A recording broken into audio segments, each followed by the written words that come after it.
What's up, you guys? Back again with another shoe review, and this one I am definitely excited about. Even though I've already done it before, the men's review is more of an on-foot review. I can give you a full review of the shoe. I've worn it out a couple times, so let me give you a full breakdown. First, how I got this shoe. Sneakers app. Sure, a lot of people want to call it luck. Some people saw me this weekend and were like, what, you hit on the sneakers app? No fucking way. Yeah, I actually did. I'll probably do another video one of these days talking about tactics that honestly I'm not even sure if they work.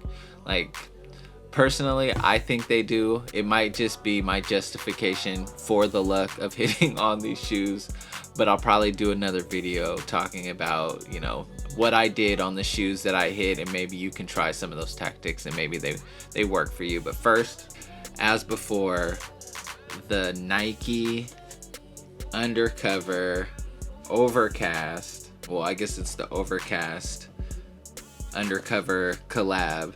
Anyway, you know what it is, man. So look, basically, I'm not gonna keep you guys watching too long. It's gonna be a quick review. You see the B-roll on top of what I'm talking about.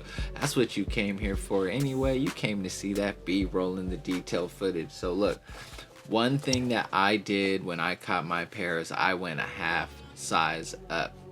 I can fit 11s normally. 11 and a half is perfect. That's my true size. I went a half size up just because shoes like these, I saw the women's version that I got for my fiance. They were already like a half size, damn near a whole size too small for her to begin with. But when she put them on, she said they were pretty bulky. So in my mind, I'm thinking it's gonna be pretty bulky, a lot of padding. I can probably go a half size up. I got the 12. The 12 actually fits really well. I'm not complaining. I could have gone 11 and a half and been totally fine.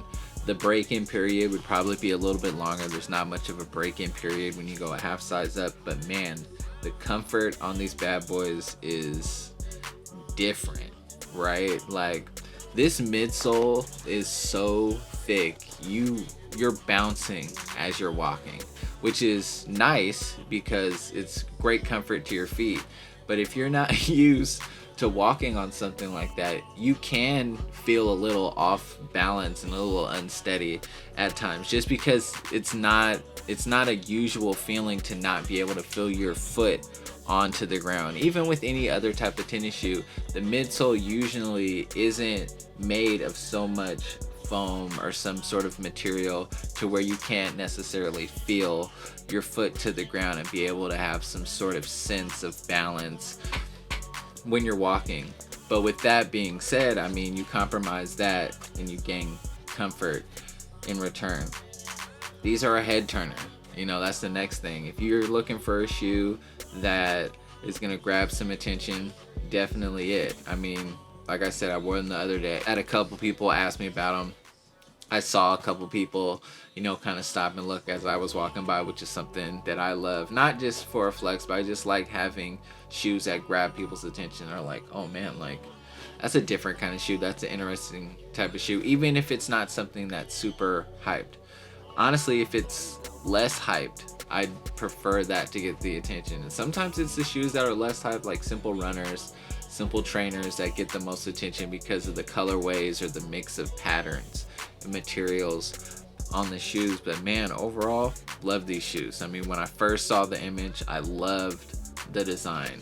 When I finally got them in hand, it looked exactly as I thought it would in person. Though the midsole is definitely a lot chunkier than I anticipated in the pictures, it's still a super dope collab and something that I'm really happy to have in my collection, because I was looking to have a really cool collab shoe between a shoe designer and then like an artist, fashion designer, basketball player, whatever, some sort of collaboration or some sort of shoe that you normally won't see. You know, this style probably isn't going to come back out. This is after this year, we're probably not going to see this design.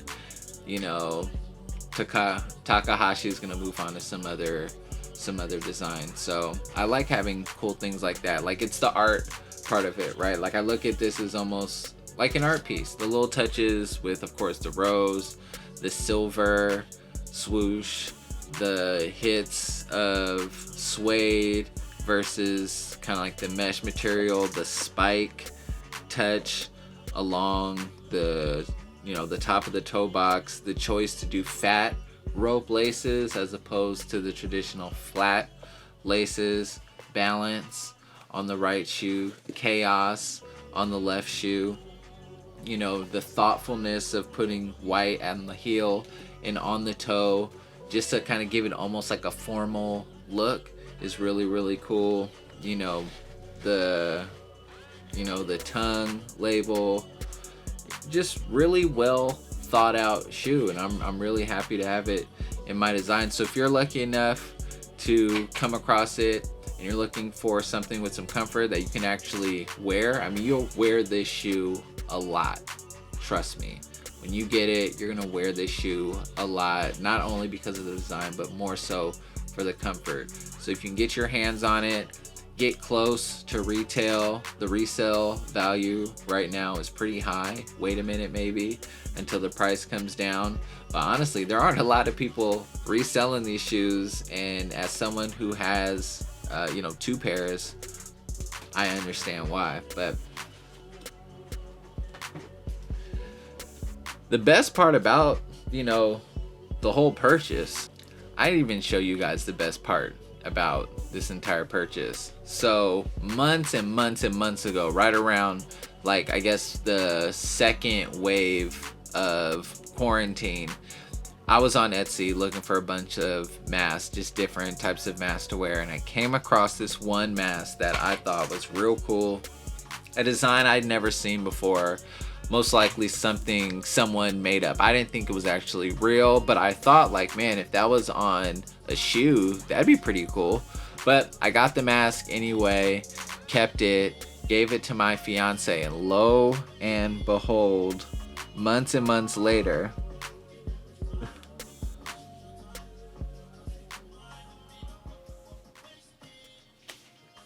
come on, man. Come on, man. I mean, it's a match made in heaven. You know what I mean? Like, what? I'm probably gonna use that for the cover. That's gonna be the cover one. You know what I mean? It's just a whole set, you know? You can find the link to that mask in the description. Shout out to them. The mask fits great, and obviously it's a really cool look. I got lucky by just some sort of happenstance. But anyway, thanks for watching another review video. If you like this video, make sure to give me a thumbs up. That really helps. Subscribe to the channel and let me know what types of videos you want to see. I got some more shoes. I'll be doing a basketball shoe review soon. Blah blah blah blah blah. We'll be doing a basketball shoe review soon. Phase 3 out here in the state of Washington starts pretty soon, so that means more basketball. So I'll be out there on the court doing some stuff. But until then, thanks for watching. I'll talk to you guys later. We're out.